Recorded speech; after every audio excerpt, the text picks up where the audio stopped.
Hey there, welcome to Pivotal Point. I'm Frank Hanrahan. This is a show where we really take a deep dive into those crucial moments, those decisions that we make, and the impacts that those have. They could be more than just one pivotal point in our life, but it is such an incredible thing to discover and discuss with some great guests. And my next guest is a guy that I've admired for many years. He's a Grand Slam tennis champion.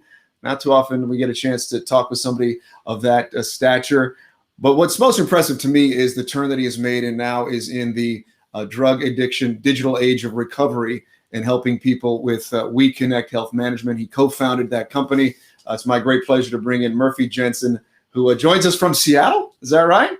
Seattle, Washington. Seattle, Washington. We're famous for two things. One, coffee, and two, technology. Yes, you're in the right place. Yeah, and then Russell Wilson and the Seahawks. Oh yeah, that's right. Although he's in a little bit of a mini slump. We got to get him out of that, man. Yeah, I think all sports right now has its ups and downs, and with the modified preseason and training camps, I think it's going to be interesting to see who comes through come playoff time. You know, I don't want to get too into tennis chatter because I'm a tennis mark, but I cannot stand the fake applause during the tennis matches. Have you seen this? Yeah. Like, I get it. But then if you're a player, you're like, this isn't real. Let's cut this out. Let's just play without the fans. But that's just me. I don't know how you feel about that. Well, there's that. And then there's the fake people in the seats that weird me out a little bit. It's like, it reminds me of when we shot the movie Wimbledon with Kirsten Dunst and Paul Bettany. I played the evil Ukrainian Dragomir, and they had wigged and mannequins and I like this, but it worked. We spliced in live real Wimbledon audience with the mannequins. If you look close, you can see it's out there, man. I saw it, I think, many years ago, and I thought the guy played a pretty decent player. I mean, some of it was a little hokey, but it was pretty good. It was pretty good. It was more of a love story between Kirsten and Paul, and people ask me my favorite thing to say, and it never dawned on me. Hey, did you used to play singles? I know you're a doubles player with your brother Luke, and you won the French Open and rock and roll tennis, riding Harleys. How about singles? And I said, well, I made the quarters at Wimbledon after winning the French, and I got a terrible line call. And I was the Wimbledon pick to win it. No, anyway, but it was a movie. My best singles result was in a movie. You had me for a second. Like I said, I love the game of tennis. Real fast, just for my sort of knowledge, because I'm very curious about youth tennis and why this country has sort of struggled in recent past. But for you, your story, real quick, did you have a racket like when you were 2 or 3, or how did that dawn for you? Well, we grew up my brother and I and sisters grew up on a Christmas tree farm in northern Michigan. And my introduction to a tennis net was Dad coming home. We lived on a river that rolled into Lake Michigan. And Dad, what's that? I'm 4. And he's like, it's a tennis net, Murphy. And I'm like, what are we doing with it? Grab whatever and head down to the river. And he put the tennis net across to stop the salmon from going upstream to do their business. Yeah. And we'd catch fish. And that sounds silly, but to me, it's really endearing what my childhood was like. Was introduced. Dad was a professional football player, played in the Canadian League, and then a stint with the New York Giants. I have a letter from Vince Lombardi to him, and he played in the era of Sam Huff and Y.A. Tittle and Frank Gifford, and no money, no helmets, just the leather helmets and whatnot. And someone introduced him to the game of tennis at the age of 30, that a fellow that summered at Lake Michigan in Ludington, Michigan. He was from Arkansas, gave him a racket and started teaching my dad. And being a football player, you're not playing that into your 50s or 40s. And he loved it. And he also was a boxer, and he understood the one-on-one combat of it all, similar to Andre Agassi's dad, who is an Iranian boxing champion. And he fell in love with the sport. And we ended up building a tennis court in our backyard. He became the high school tennis coach because he had a racket. And he was an educator and a fitness fanatic. And the next thing you know, the truth is he wanted to use tennis for a footwork for football. His plan from the get-go is his boys were going to play in the NFL. And, people say, what was one of your regrets growing up? And I did a lot of football stuff.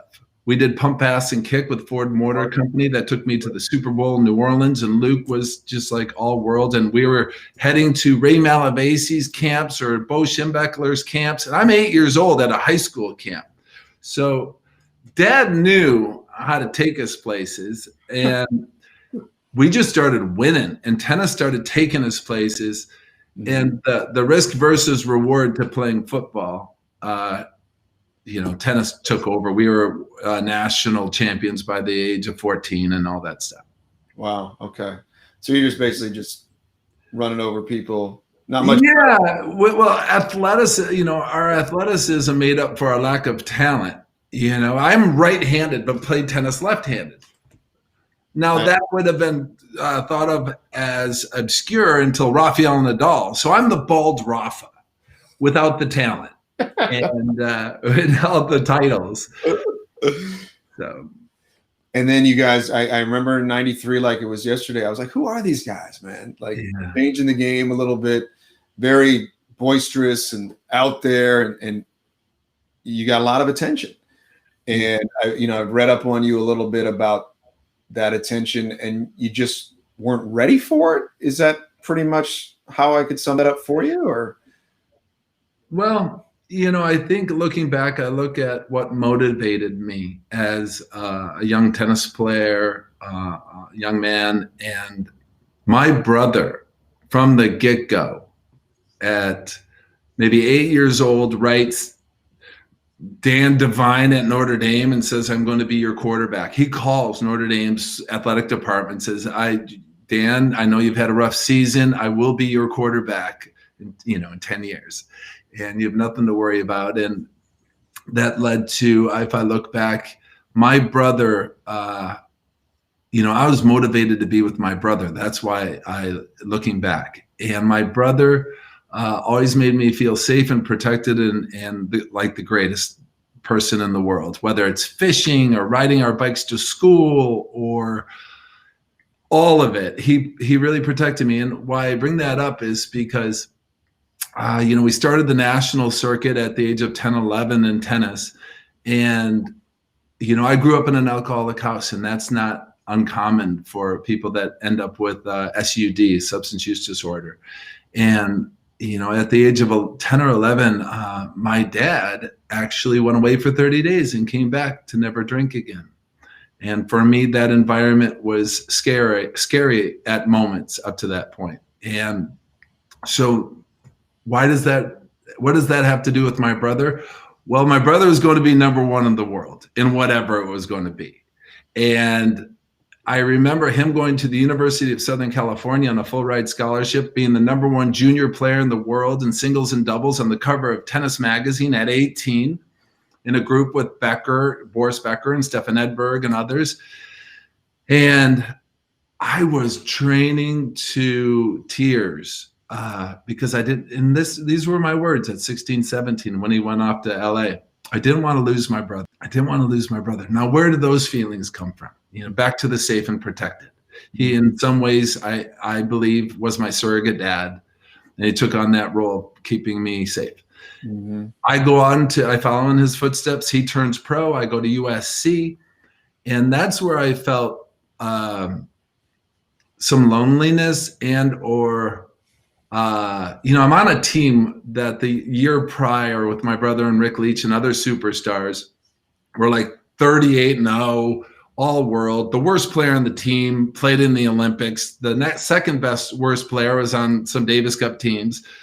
And I started feeling ashamed and guilty to call home. I was the best doubles player in the country and the top 4 singles players in the country for all 3 juniors. And here I was embarrassed to call home because I'm playing 5 and 6 on an all-world team. Mm-hmm. And that's where I was exposed to, number one, when tennis wasn't working out, I started applying myself in the classroom, and I found, I was filling some space inside or some hole in the soul through achievement. If I was good on the tennis court, you would like me. If I was successful, I just being liked. I didn't know what it was, but that I was less than. If you'd say, Frank, if you said, Murphy, you did amazing. You're an amazing tennis player. I'd say, no, you got to meet my brother, Luke. He's the winner in the family. He's the awesome one. Mm. That wasn't like something I scripted. It's just so weird that I would have that response instead of saying, thank you, Frank, and end it. So I'm giving you and so school was going well at SC, but tennis in my mind's eye was not. And I joined a fraternity sophomore year, and I was introduced, like most young men or women in college. They get introduced to some socializing and some social drinking, and for me, that's where it started. Mm-hmm. And the drinking led to, I was exposed to some cocaine, and whoa, that took me. It was good for 10 seconds, but something chemically happened to me then, and that I can't describe, and it really ruined my experience in my sophomore year in college. And I knew, and here Agassi is in the finals wins the finals of the French. Sampras is winning the U.S. Open, and I'm sitting here in college, potentially not knowing, killing myself. I am about to lose something that I absolutely loved as a result of drinking. I was starting to get some consequences. I wasn't testing positive for anything, but my game was suffering. Physically, I was dying, and spiritually, definitely dying, and emotionally getting more and more fragile by the day. So I see my peers from my tennis days becoming millionaires, and the party lifestyle isn't cheap for a poor college kid. So I'm like, I got to get out of here if I'm going to save myself, my life, or any chance at a career. Mm-hmm. So I transferred to the University of Georgia for a year, and just to clean myself up. And I didn't have an SUD at the time. I don't think. It was just the beginning of, it's not working for me. So I make a geographic to clean myself up physically. I turn pro. And within 2 years, Luke and I are French Open champions. And in that moment in the locker room, my insides didn't match my outsides. My outsides in that moment, I'm the best in the world. But my insides were back to, I'm not enough. I don't measure up. And really what motivated me was I wanted to give my brother that Grand Slam. I haven't shared that. I really wanted him to have that because he worked so hard, and he had some injuries after turning pro, and he gave me an opportunity, but I really wanted to give it to him. Mm-hmm. And I keep the cup close, and I wanted to bring it for you guys, today. That is awesome. French Open trophy. Holy moly. Yeah. And the little placard came off. Maybe they can replace it for me. The funny thing is I'm still playing, and I get to these finals of these little tournaments. So I won one, and I had this trophy. It's it's itty bitty, but my wife is like, I'm trying to get rid of this. I'm like, no, you're not. This is my trophy. I'm keeping it. So right. Well, I know about having a roommate like that because who needs 25 electric guitars? Well, now we're down to 5. Right. Well, this thing is for my kids and for our family, and that trophy. And I'm not one to believe that it's not wise to live in the past, and it's not wise for me to project too far out in the future. I would say that if we were cutting to the next phase of that story following winning the French, I had no idea that Bud Collins and John McEnroe commentating that match they coined us grunge tennis, Nirvana, Pearl Jam. Here, it's funny, I live in Seattle today. We dared to be different. We were doubles guys from Northern Michigan. We brought the chest bump into the game. We brought Harley Davidsons, and it wasn't Tennis Magazine doing stories on us originally. It was People Magazine, Rolling Stone Magazine. We're doing these photo shoots, and my mother being a really great marketer and promoter, and Luke knowing the value of this slam and what it meant. Like I said, I go back to, I just wanted to be with my brother. So now we got money and some independence, and we're not struggling for every paycheck, and contracts and endorsements started flooding in, from watch deals to clothing deals and shoe deals. And we're winning.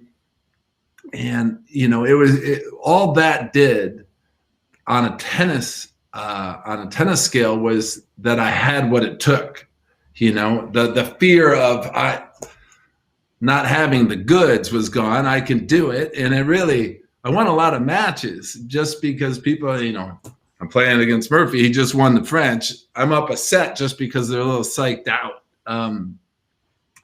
Cut to, what was important to me from day one is always being with my brother. We've got now, instead of sharing a hotel room, we're by ourselves. He's training on his own. I'm training on my own. And it was the idle hands and being alone. I really struggled with being alone. Going back to USC, I was far away from home, 3,000 to 4,000 miles away from my coaching, my support network in Michigan. Here I was feeling quite alone on the tour. I'm in a sea of people at the US Open. And the thing that really gave us our big break was Pat O'Brien. Pat O'Brien was the big cheese at CBS running the US Open. And it was in the summer where Sports Illustrated had the cover was Tennis is Dead. And except for these Jensen brothers who seemed to attract crowds and sell tickets because of their enthusiasm for the game and their fight and their spirit on the court. And the way they looked, they didn't look like country club kids. They didn't look, similar to McEnroe, but we were doubles version of that without the amount of titles he ended up having. But we sold the game. And I think that's a big, big thing. And my heroes were everyone from the Aussies like Rod Laver and Emerson and Rosewall to, most importantly, Billie Jean King got to come to Michigan to work with me when I was about 14 or 15, and Arthur Ashe. And I bring them up because the work I'm doing today is very in alignment with myself personally and our company and where I see I add value to the world today. And so back to the tour, and things on the outside seem great, but I'm lonely. And my dad used to say, Murphy's got depression. Murphy's depressed. I'm like, Dad, what are you talking about? I'm the fun-loving party guy, Murphy. And now I know that he wasn't too far off. Mm-hmm. The way I dealt with my loneliness and or depression was through the sauce. It would start with alcohol, which would, for some reason, lead me to cocaine and dark places. So it was in 1999 with the birth of my son, Billy, that I'm playing the US Open. And I've gotten to a place now in my social life, in my drinking career, where once I started, I could not predict the outcome. I couldn't, in consequences, I was missing tennis matches. I was missing my obligations for sponsors, and, talk about the guilt and the shame. Now I through drinking and using, I became unrecognizable to myself. Mm-hmm. And I hated myself. And man, that's not a fun way to play professional sports. And this is, and in my mind, I felt like I was taking, mm-hmm. I was just absolutely, the words I would use is take it. I hope this is acceptable. Oh, go ahead. Taking a diarrhea on my life. Yeah. On everything that cared about me or I cared about. My tennis game, my career, tennis was a safe place. And now I've just made that unsafe. Right. So with the birth of my first son, I was at a jumping off place playing at US Open, and I barely I lose like a third or fourth round match, and I'm off to the races again. And what that means is I'm medicating through drugs and alcohol. And 3 weeks later, in a hotel room in Los Angeles, instead of the manager calling the police, he called an interventionist. And that interventionist asked if I'd be willing to get some help. And man, knowing addiction the way I know it today, is I was so blessed to have willingness to take some direction. And I was really beat. I was beat, Frank, and I was really beat up. And so I checked myself into a detox. He drove me over, and I was there about 6 or 7 days, and the Dr. Murphy asked me if I'd be willing to live in a sober living house. And now I'm coming from a 5-star hotel. I've got money in my pockets, and I lived in a sober living home for a year.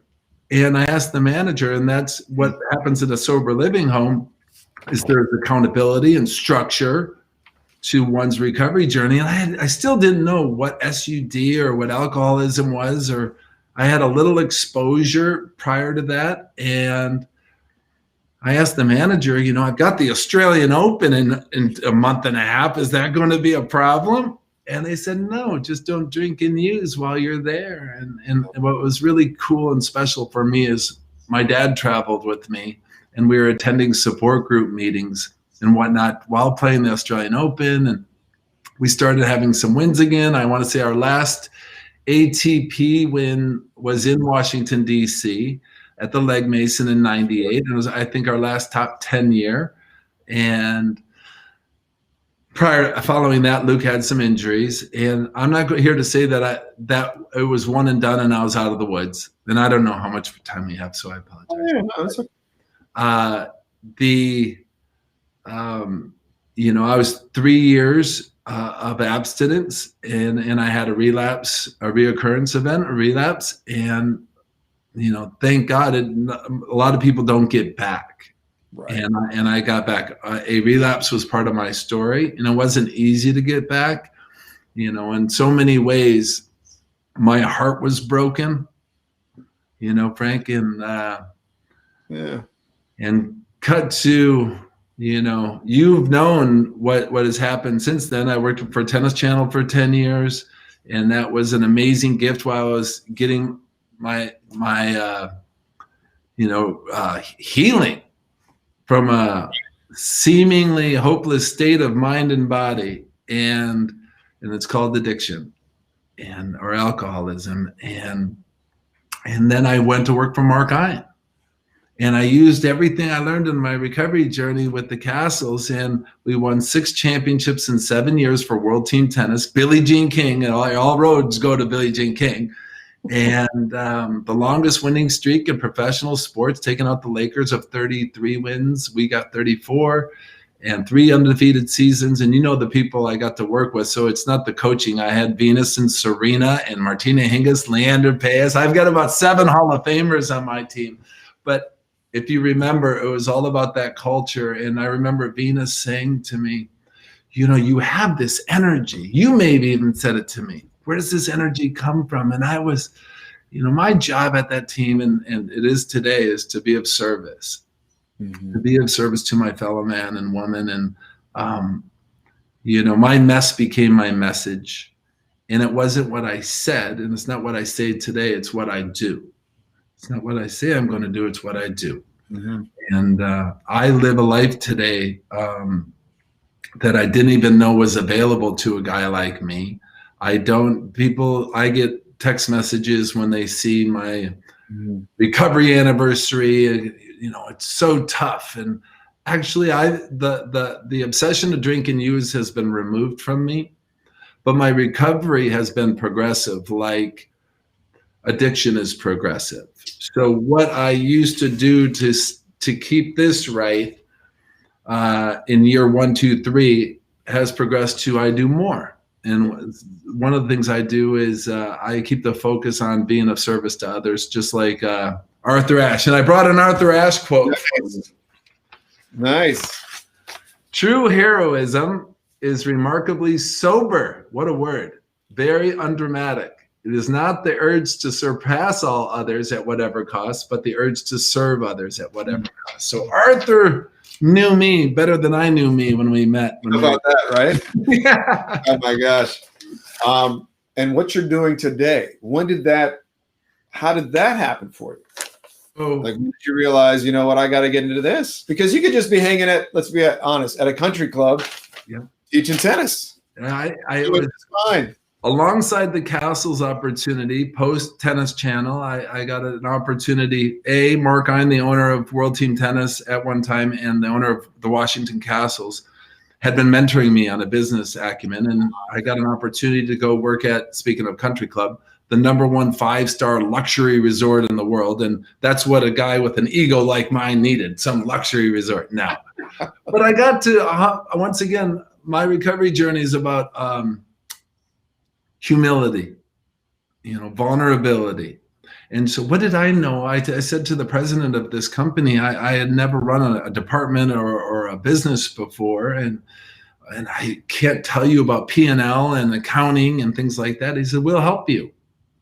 And I was sharing this with a family member, one of my nephews, is that one of the greatest things I learned in the world he was telling me about his struggling in chemistry. And I said, have you asked for help? I said, to my nephew, I said, one of the greatest things I learned is that when I'm struggling with something, to ask for help. And I asked for help, then keep asking. Because a lot of times, it's just my perception. I just need to look at the problem from a different point of view to get the solution I need to get better. And how universal is that? Right. And so 6 years ago, after 3 years at Sea Island, learning that business and growing that business, I had a voice that said that I had more to offer this world than expensive tennis experiences and coaching superstars, right? And cruising and living the dream. Yeah. And in that, and I sold everything on the coast of Georgia and headed west. We didn't know where we would land. And I get invited. The irony of my life is that, I get invited to a lot of cocktail parties, yet I don't drink cocktails. And in that, I was at Richard Branson's private island with Rafael Nadal and Novak Djokovic and all these superstars raising money for this amazing charity, like millions and millions of dollars on his private island. I come back and I've got a great tan, and I'm visiting my mother-in-law, Margaret, for Thanksgiving, and she asked if I would take a family friend to an outpatient. He's in an outpatient program. If I'd take him to a support group meeting, I could have said, Margaret, I just got back from Richard Branson's. I'm Mr. Big Time. I'm going to eat pumpkin pie and watch the little Lions lose by 30 this week, this Thursday. No, I said yes. And I think that's what I've learned along with everything else, is to say yes to just, you got it. Frank, you call, hey, what's going on? Yes, whatever, man. Yeah. And that's helped me in so many ways. And so in that, I take this gentleman and he says, where'd you get the tan? And I said, I was at Richard Branson's. And he said, a gal who built out dev teams for Microsoft was there as well. You should get together with her. And we get together, we meet at a farmer's market, and she brings me a piece of fish, because she must have Googled me and knew I like salmon fishing or something. And we connected, no pun intended. And she shares with me things that were completely foreign to me, things like wireframes, which is how these apps work, from sign up to usage, and whiteboarding, this whole idea of how we would leverage technology to improve outcomes with behavioral health and substance use disorder. Basically, how can we leverage this technology to prevent relapse from SUD, drug and alcohol addiction? How can we use this phone? And she started doing this study, being super academic. She found out that drivers of relapse were lack of accountability to a care plan. When she was discharged from her treatment center, she's also in recovery. She's handed a piece of paper, do these 10 things for the rest of your life. And her counselor said there was an 85% chance you're going to relapse within the first year. So we really built We Connect Health Management number one, to save lives and to help people. You know, it helps my recovery when I keep others in mind and not Murphy in mind.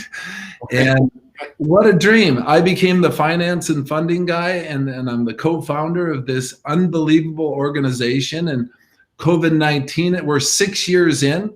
We have upwards to 100 employees. And unfortunately, there's no shortage of customers. You know, through COVID-19, behavioral health issues and depression and loneliness and SUD is on the rise like never before. I think alcohol consumption is up in every state. And we didn't build this in and around the opioid epidemic. You know, unfortunately, that arrived at our doorstep, and we had to, you know, see how can we leverage a digital solution to keep people out of the emergency rooms? How do we? And so we work with health plans, you know, health insurers, because they really benefit, because the cost of addiction is upwards to 3% of the GDP. The cost of addiction is upwards to how it affects society, employee assistance programs, you know, an $800 billion problem with a B. It's like, oh my God. Yeah. So we get member testimonials and people on the platform that are achieving milestones, and they're getting their lives back. And, you know, it's been the most important and impactful work of my life. And I never would be here without having found, you know, what I thought was the worst thing that could have happened to me turned out to be the best thing that could have happened to me, because it's rarefied air to be able to work in a space that's not only fruitful professionally, but personal. This is, and if you haven't noticed, everybody's on these phones, and the millennials and the kids, and they wouldn't know how to operate without the phone. So we better have the solution and the care available. And if you read the papers, there's been a digital health explosion, and we are really lucky to be at the top in this space. And like, holy cow, Frank, how does a knucklehead from Northern Michigan work with data science teams and engineering and dev teams? You know? My guidance counselor would have a heart attack. Hey, Murphy, man, I appreciate your time. This has been awesome stuff. Best of luck. Let's keep in touch, man. And let's get, hey, if you ever come east, let's hit some balls. Because I like I said, any excuse I get. It's 40 degrees here, and I'm about to go play. So let's do it. I'm praying for aces. Enjoy your tennis. And I totally will take you up on that. I got you in my phone. Yeah, I got your number. And come west if you got a gal or a wife, bring her to Seattle. You know, we had coffee, and my wife is the wine gal, whatever it is. Got it, man. Anyway, lots of love, Frank, and congratulations on and thank you for everything you're doing out there. Thanks, man. I appreciate it. We'll talk soon. Let's follow up after this. Absolutely. Not directly after, but after you win your tennis match. That's right. Bye. All right, see ya. Yep, bye. That's great. Hold on. Make sure we got it. Yep. Tennis match.